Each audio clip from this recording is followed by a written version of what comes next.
the coffee cup, and the silent warning. "Don't you want to try the coffee I made especially for you, sweetheart?"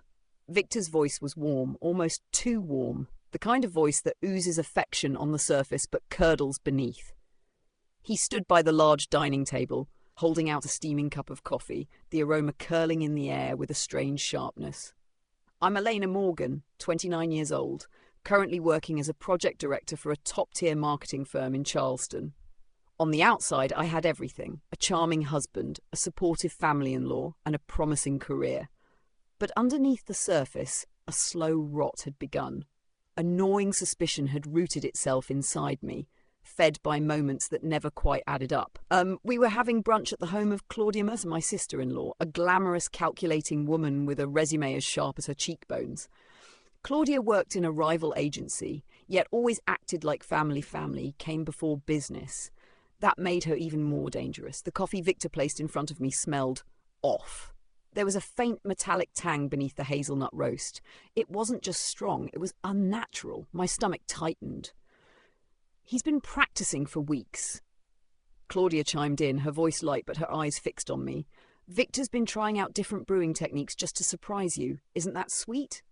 That emphasis, "just for you," was deliberate. I looked at her, smiled politely and nodded. How thoughtful. But inside, alarm bells were blaring. I hadn't told anyone, but I'd been keeping track of every strange illness, every unexplained symptom, every time I'd gotten sick after drinking or eating something Victor or Claudia had prepared. The worst episode had happened 2 months ago after I drank a cup of tea at Claudia's home. The doctors chalked it up to food poisoning. I never bought that explanation. Victor was watching me closely, waiting for me to drink. I brought the cup to my lips, barely touching the rim, and tilted it just enough to make it look real. I never let the liquid touch my tongue. When I lowered the cup, I noticed it. A flicker of a glance between Victor and Claudia. Brief, subtle, but undeniable. Something was going on. I casually reached for my phone. "Excuse me, I need to take a quick call from the office." "Claudia, may I use your study?" Claudia paused, just a beat too long, before replying. "Of course. Just don't spill anything on my desk," she said with a thin smile. As I walked past her, I accidentally stumbled, bumping the edge of the table. In that moment, I switched the cups, mine and hers, with a smoothness I didn't know I had in me. "Oh no, sorry about that," I said, righting myself and brushing off my blouse. "No problem," she said, forcing a smile. "As long as you don't break anything in the study." My heart thudded as I slipped into the room and left the door slightly ajar. From that angle, I had a clear view of the dining area without being seen. Claudia reached for the cup, the one that had been meant for me, and took a sip. Victor was still staring at his phone. I didn't breathe. 1 second passed. 2, 5. Then her fingers began to tremble. "Victor," she murmured, her voice low and ragged. "What did you put in this coffee?" Victor looked up, his face turned pale instantly. "Claudia, that wasn't your cup!" He bolted upright, his chair clattering to the floor. Claudia swayed, clutching the edge of the table for support. Her lips parted in disbelief. Her eyes locked onto his. And I stood in the shadowed hallway, my phone recording every word. My hands were cold, but my mind was finally clear. If truth is a weapon, then today I had just loaded the first. Claudia collapsed onto the velvet dining chair, her breath shallow, her face flushed and trembling. Victor stood frozen, torn between helping her and trying to explain himself. But what was there to explain? His voice cracked. "Claudia, I didn't mean for you to." She looked up at him with glassy eyes. "You said it was safe. You promised." From my vantage point, I watched the scene unfold with a cold detachment I never knew I was capable of. Every word, every look, every gesture. I captured it all with the backup phone I'd annoyed now, ever since I realized something wasn't right. Claudia wasn't dying, not yet. I could tell from the way her symptoms slowed rather than worsened. Whatever Victor had slipped into the drink, it wasn't lethal in a single dose, just enough to cause panic, maybe enough to hospitalize. I had read about things like this in quiet forums, watched cases unfold in court records and forgotten articles. It was always subtle at first. Claudia eventually stood, swaying slightly. I need water." She made her way to the kitchen, with Victor trailing behind her. his voice lowering to a whisper I couldn't make out. I didn't need to. The panic in his tone told me everything. I slipped my phone into my coat pocket, made sure my face looked calm, and returned to the dining room like nothing had happened. "Is everything all right?" I asked, feigning polite concern. Victor's face jerked toward me. Claudia had gone pale, sitting by the sink, a glass of water trembling in her hand. "She's just feeling a little light-headed," Victor said. "Probably the heat," I nodded. "It is warm today. Maybe she should lie down?" "I'll take her upstairs," Victor mumbled. "She just needs rest." Claudia glared at him but didn't resist. As they disappeared up the staircase, I glanced at the untouched cups on the table. I carefully poured the remaining contents of my coffee into a sealed plastic vial I kept in my purse, part of the emergency kit I had assembled weeks ago. Gloves, wipes, a small camera, test strips, things that would have made me look paranoid before. Now they made me feel sane. The tide begins to turn.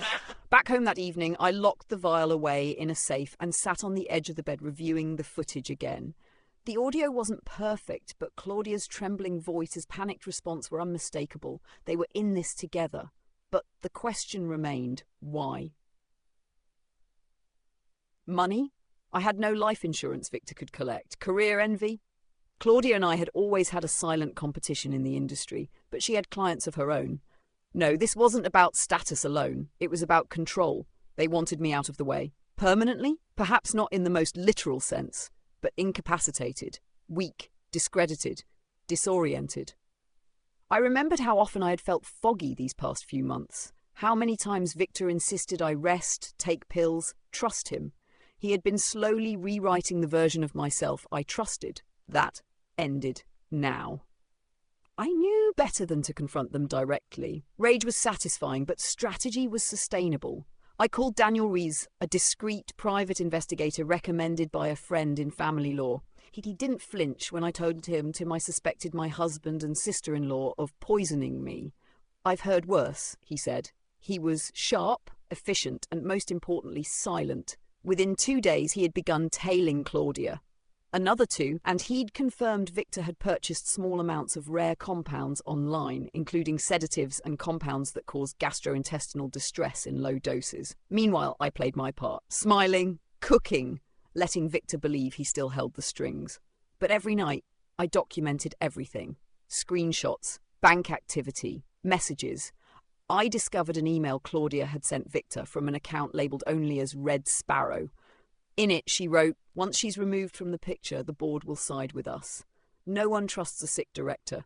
It was professional sabotage, a hostile takeover, not of a company, but of a life. The next trap. 1 week later, Victor tried again, this time with a smoothie.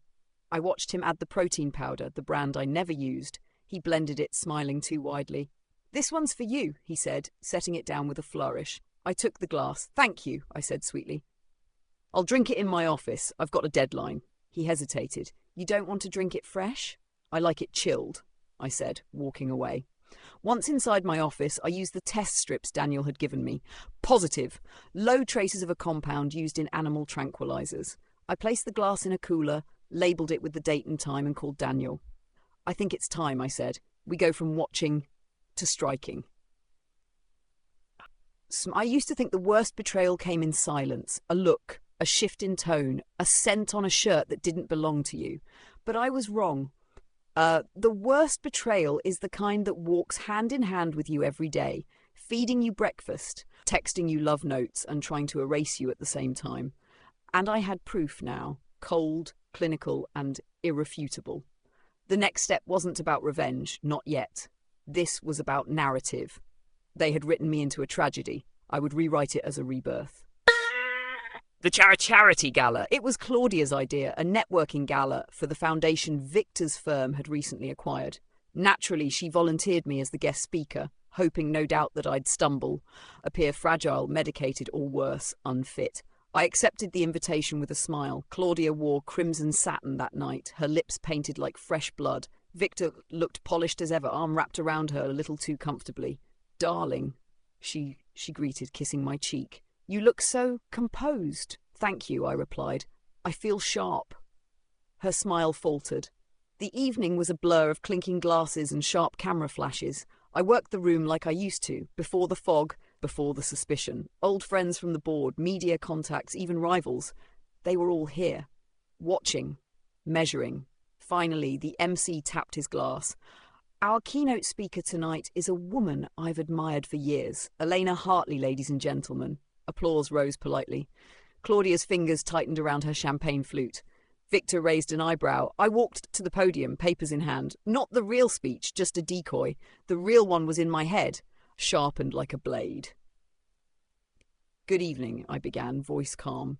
Tonight I was asked to speak about leadership, resilience, and vision. But as I stand before you, I feel compelled to share something different. Claudia tilted her head.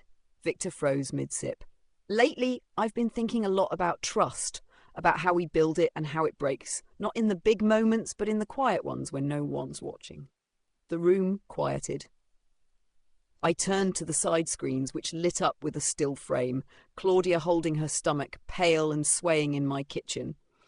Another, Victor's hand hovering near a cup, dropping in a powder from a small vial. Gasps filled the air. A few camera phones rose. These images are from my home, I said, taken over the past 2 weeks. You may recognize the people in them. You saw them greet me at the door tonight. I looked directly at Claudia and Victor. I've been ill for months. I was told it was stress, exhaustion, hormones, but it was never that. Claudia stood abruptly. Turn it off. This is slander. I raised a hand. I have medical tests, chemical analysis, time-stamped footage, and a private investigator who is now working with the authorities. The aftermath. Security escorted Claudia and Victor from the venue while flashes erupted like gunfire. Some guests followed them, others came up to me. Stunned, some apologetic, many simply intrigued. By the time I left, #Elena Hartley was trending. I didn't cry. I didn't even breathe hard. I had waited for this moment too long to reclaim my name. But I wasn't done. The next morning, I met Daniel in a quiet cafe. He placed a folder in front of me, thicker than ever. Here's what we've got. Financials, phone logs, emails. Claudia and Victor were preparing to shift ownership of the studio to a shell company. Yours.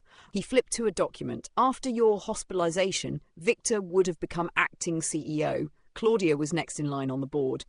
My stomach turned. So they really wanted to replace me. They wanted to erase you, Daniel said flatly. He handed me a final photo, one of Victor, 2 days prior, leaving a lawyer's office with Claudia. The same firm that handled corporate dissolutions. Any doubts? He asked. I stared at the image. Not anymore. Public relations war! Within 48 hours, I released a formal statement, carefully worded, legally scrubbed. It named no names but stated, I have been the victim of a months-long internal effort to destabilize my health, credibility, and leadership within my own company. The individuals responsible have been suspended pending investigation. I have full trust in law enforcement and our board to support the truth. The media did the rest. Victor and Claudia's names leaked within a day. Every article referred to me as a survivor, a powerful voice in corporate integrity, and, my favourite, the woman who outplayed poison with poise. My inbox flooded with interview requests. A publisher reached out. So did 2 documentary producers.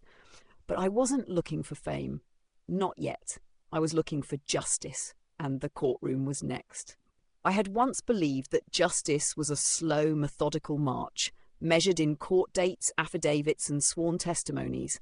But what they never tell you is that justice, when it finally arrives, doesn't walk. It strikes like lightning. The days after the gala felt electric. The masks had fallen. The press exploded, but the legal machine had only begun turning, and I was ready.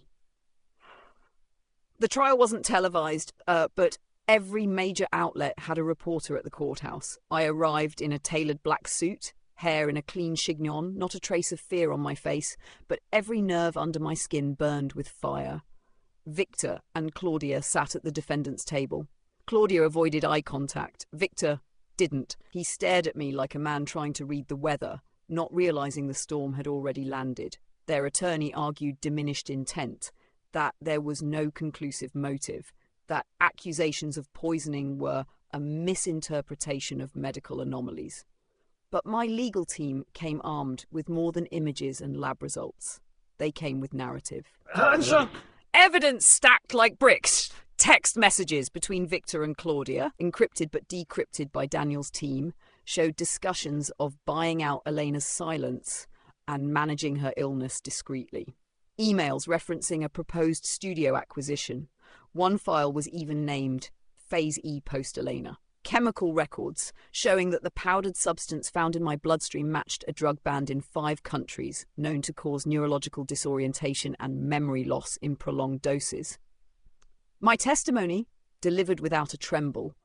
I was not just being drugged, I told the court. I was being removed.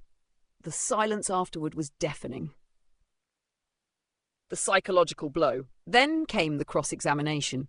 Claudia's lawyer tried to reduce me to a hysterical woman, playing the emotional instability card. They referenced my earlier symptoms: fatigue, confusion, mood swings. You admit to feeling mentally unwell, Miss Hartley? I smiled. Yes, because I was being poisoned. A ripple of laughter in the gallery. Even the judge had to silence it. Claudia broke down on the 3rd day. During questioning, her voice cracked. It wasn't supposed to go that far. I didn't mean for her to end up in the hospital. Her lawyer visibly winced. Victor's mask slipped soon after. His cold detachment gave way to visible panic when a video was introduced. Footage of him disposing of a vial in a corporate restroom. The timestamp aligned with the day I collapsed in my office. Game, set, match.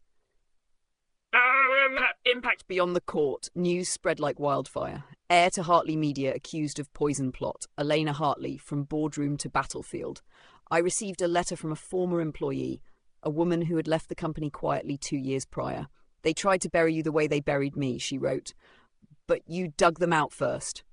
Another letter came from a young woman in a treatment centre. You made me believe women aren't paranoid. We're just not believed until we bring proof.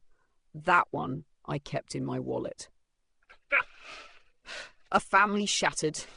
Victor's parents released a statement distancing themselves. Claudia's husband filed for divorce. My own parents, they cried when I visited. My mother whispered, I thought I'd lost you. I thought I'd lost me too, I replied. But the person I had been, the trusting, gentle Elena, she was gone. In her place stood someone sharper, someone unbreakable. Just as the trial neared its end, Daniel brought me one final file. You need to see this, he said, sliding it across the table. Inside, a paper trail of investments, accounts linked to Claudia but traced back to a third party. Who is this? I asked. Daniel paused. A name that kept popping up in Claudia's records. Someone who wired funds for legal insurance, helped her move assets offshore. He handed me a photo. I froze. It was my former assistant, Lily, the one I had trusted most. Trust broken twice. Lily had left quietly 3 months before my health declined. She'd claimed a family emergency. I gave her a glowing reference, even cried in her farewell party. Now here she was, linked to the financial setup that backed Claudia's plan. She was the mole. Daniel confirmed. She likely fed your schedule, your routines, even your dietary preferences. I stared at the image, unable to breathe. How deep does this go? Deep enough, he said, that you might not just be cleaning out a few bad apples. You might be burning down the whole orchard. The verdict. On the final day of the trial, the courtroom buzzed with anticipation. The judge's voice was stern, unwavering. In the case of attempted bodily harm, conspiracy, and corporate sabotage, the court finds the defendants, Victor Lane and Claudia Mercer, guilty on all primary charges. Victor flinched. Claudia sobbed. I remained still. Justice wasn't about celebration. It was about reclaiming the right to breathe safely in your own skin. But this wasn't over. The assistant, the shell accounts, the deeper network, it all pointed to something bigger. And I wasn't about to stop halfway through the storm. The seeds of revolution. I had won the battle. Victor and Claudia were sentenced. The courtroom doors had closed with justice delivered. But as I stepped back into my office, the one I once called my sanctuary, I realized something chilling. The war was far from over. What had happened to me wasn't a fluke. It wasn't a crime of passion or even just corporate greed. It was a system, and I was about to dismantle it. A new enemy in the shadows. Daniel's findings on Lily, my former assistant, the mole, led us down a tangled rabbit hole. Lily had received direct payments from a fund labelled Taurus Strategy, an offshore shell account linked to a consultancy firm that didn't really exist. Digging deeper, we uncovered a web of silent partners, anonymous investors who had long been buying shares in Hartley Media through third-party trusts. The deeper we dug, the more it became clear. Victor and Claudia were not operating alone. They had backing. Financial, logistical, digital. Someone or some group wanted me out of power. Someone believed the company would thrive without me. And they were still out there. Unmasking the inner circle. It started with one name, Marcus Rivas, a long-retired board advisor who had disappeared after a tax investigation. But his signature had appeared recently on one of Claudia's hidden accounts. We traced meetings he'd held with consultants on days matching Lily's offshore wire transfers. Then there was Celeste Doyle, a PR executive who had lobbied internally to restructure Hartley Media's leadership just days before my hospitalization. Daniel flagged her for having a private VPN used to hide internal surveillance footage. And finally, Jeremiah Sloan, a tech director who left last year, but his credentials had been used to access my medical files inside the building's internal system. He was in Argentina now. Living quite well, we discovered. Each person had vanished quietly, but not entirely. They had planted seeds of influence, hired operatives, redirected assets, and groomed fall guys like Victor and Claudia. And now I knew. Rebuilding from the ashes. I returned to the company not with a speech, but with silence. Let them wonder what I knew. The first thing I did was shut down 6 shell departments, teams that had mysteriously grown in budget without oversight, dozens of fake employees, inflated contracts, and consultants who never existed. Then I overhauled the IT infrastructure, installing military-grade encryption and hiring white-hat hackers to trace old footprints. Every day, I uncovered new rot, secret servers, duplicate financial ledgers, manipulated HR files, and a list of whistleblowers who had been quietly terminated under Victor's reign. My legal team filed 14 new subpoenas, not to bring down the little snakes, but to catch the ones coiled around the throne. The cost of power! At night, I didn't sleep much. I dreamed of the coffee cups, the dim hospital lights, the smirk on Claudia's face. I dreamed of Lily whispering with Victor, of trust crumbling like old paper. But I also dreamed of fire, the kind that cleanses. Daniel noticed my exhaustion. You don't have to keep going like this. I do, I replied. If I stop now, I'll only be another woman who survived, not one who transformed. I wasn't aiming to reclaim my old life. I was building a new one, a strategy of psychological warfare. I launched Project Aletheia, named after the Greek spirit of truth. It wasn't just a restructuring. It was a purge. We created anonymous reporting channels, brought back 6 ex-employees who had been forced out by internal coercion, set up a forensic audit team with the full backing of the board. Publicly, I released a statement. Hartley Media was built on the idea of trust, and that trust was violated from within. This is not about revenge, it's about resurrection. We don't bury the past, we excavate it. The stock wavered at first. Investors flinched. But when news broke that I had voluntarily submitted the company to an independent ethics review, the first in its industry, public trust rebounded. Fast. And with it, so did the company's future. A ghost returns. Then came the final twist. One rainy afternoon, I received a package at my private address. Unmarked, hand-delivered, inside a voice recorder. I played it. You underestimated how many of us were in the room, Elena. This wasn't about Victor or Claudia. This was about you. You were too good, too clean, and too powerful to control, so we needed you out of the way. The voice, distorted, digitally filtered, but the cadence, familiar. I played it again and again, and then I knew. It was my father's former lawyer, the man who had helped structure the company's first ownership deal when I was still in college, the man who had once told me, men build companies, women protect them. He was part of it. My hands trembled, not with fear, with clarity. I had finally seen the face behind the curtain. A new kind of battle. I gathered Daniel and my core team that evening. We're not cleaning house anymore, I said. We're preparing for war. He raised a brow. Internal? Worse. Legacy. The original architects of everything that failed this company, and me. Daniel nodded. You're not the CEO anymore, he said. You're the revolution. I stood at the top floor of Hartley Tower, the skyline of Chicago stretching before me, glittering, indifferent. This city had watched me rise. It had also watched me fall, quietly, under poisoned fingertips and smiles that masked knives. But now it would witness my reckoning. The death of an empire. They thought I would stop at survival, that I would patch up the bleeding, rebuild my reputation, and slide quietly back into my corner office. They were wrong. This wasn't about reclaiming power. This was about shattering the very system that allowed Victor, Claudia, Lily, and the shadows behind them to ever touch me. So I made a decision. I would dismantle Hartley Media, piece by piece, publicly. The announcement that shook the city. At a press conference broadcast live across networks, I stood alone at the podium. A white suit, no jewellery, no PR team, just me. For over 20 years, Hartley Media has been a symbol of innovation, integrity, and vision. But symbols can lie. Underneath this brand, a culture of betrayal, manipulation, and corruption was allowed to fester unchecked. Today that ends. I will not lead a broken empire. I will not dress up rot in ribbon and call it a resurrection. So as of today, I am initiating the voluntary disbandment of Hartley Media Group. We will sell off its divisions, reinvest the profits in ethical startups led by women and underrepresented entrepreneurs, and close the final chapter of this company's legacy. This is not a failure. This is freedom. Reporters erupted into chaos. Investors called me insane. But the public, they roared. The cleanse. Over the next 60 days, I worked with federal regulators, auditors and compliance lawyers to expose every fraudulent document, every offshore account, every coerced board decision. Names were named. Blacklisted from every major PR firm for coercion, insider trading and falsifying records. Marcus Rivas, arrested in the Cayman Islands for wire fraud.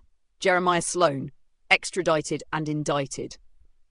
The anonymous funders, their shell corporations were dissolved, their portfolios collapsed under public scrutiny. And Lily? She vanished, until a whistleblower, a frightened intern from the Taurus Strategy Fund, turned over a voice memo of her sobbing into a burner phone. I didn't know she'd survive. I thought we were just weakening her, not killing her. It was enough. She was found in Lisbon, hiding under a false identity. Now she'd face everything. The return to silence. When the company was finally dissolved, I walked through the empty halls of the old headquarters one last time. Desks stripped bare, walls echoing with absence. It wasn't sadness I felt. It was closure. Daniel waited for me by the elevator, holding a plain manila folder. Inside, my last paycheck. I declined it. Instead, I handed him Project Alethea's final ledger and the keys to what came next. The rebirth. From the ashes of Hartley Media, I launched a non-profit media collective called Solace. No CEOs, no boardrooms, just decentralized ownership and community-led journalism. We focused on telling stories that mattered, the silenced, the exploited, the nearly forgotten voices. And Solace didn't just report, it protected. Whistleblowers found safe harbor, investigators were funded anonymously, survivors found their stories told with dignity. My first piece? A 10-part expose titled The Coffee They Tried to Kill Me With, an autopsy of corporate power. It went viral within 48 hours. Victor from prison tried to send me a letter. I burned it, not out of hate, but because I had nothing left to say. Love poisoned with betrayal doesn't deserve an epilogue. The woman in the glass.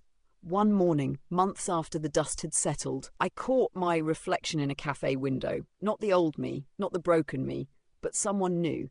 A woman who had walked through the fire, been burned and kept walking anyway. A woman no longer afraid of shadows, because she had become the storm that chased them out.